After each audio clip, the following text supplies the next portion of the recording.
आंथ' आंनि भटखौ दा दान्दिसे आवगायाव आं होनानै फैबाय आरो जोबोद गोजोननाय मोन्दों।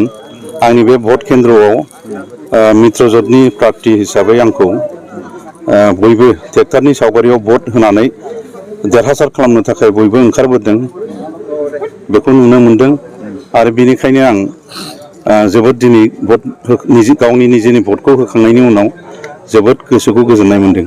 गोबांजों बेसेबाङाव देरहागोन बेखौथ' नोंथांमोनानो मिथिगौ।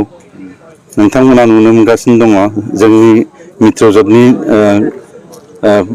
बिजाथिखौ देरहाहोनांगौनि थाखाय।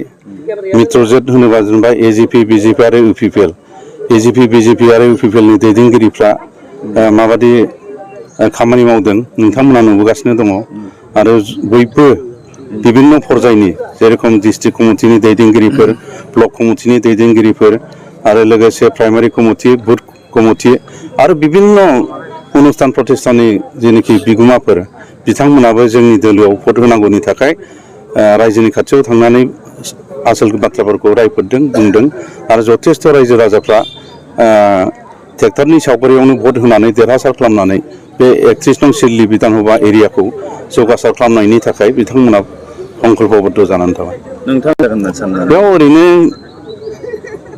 कम्पिटिसन हिसाबै बिपिएफ दोलोआनो फैगोन बिथां सुद्द बसुमतारी नेक्स्टआव कंग्रेस होमब्लाबो बिथांमोना माने जोबोद जों मित्रजोतनि पार्टी हिसाबै आं निमल कुमार ब्रह्मनो जेरैबायदि रायजोफ्रा भट होगोन बिनि गोबां गाहायाव सिङाव थागोन आरो बिथांमोननि भट मोननाया।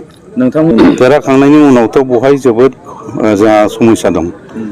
जोंहा माने रड एन्ड कमिउनिकेसनखौ थिग खालामबावनांगौ दङ।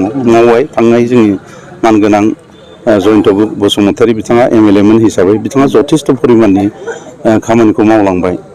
दा माखासे होमब्लाबो जोबनो गैयै आरो माखासे समस्या दं जेनेबा कानेक्टिभिटिनि खोथा नांगोलफाङा दैनि सायाव दलं आरो लोगोसे लांखार दै खानामाख्रा दै आरो ओरै साम्पावथि दै बे दैनि सायाव दलां लुनांगौनि गोनांथार हाबाफारि दङ। दा बेफोरखौ जेरै हागौ ओरै जों आसामनि मानगोनां डक्टर हिमन्त बिश्व शर्मा गिबि मन्थ्रि बिथांजों आं लोगो हमगोन रायज्लायगोन आरो जेसेबां डिपार्टमेन्ट दं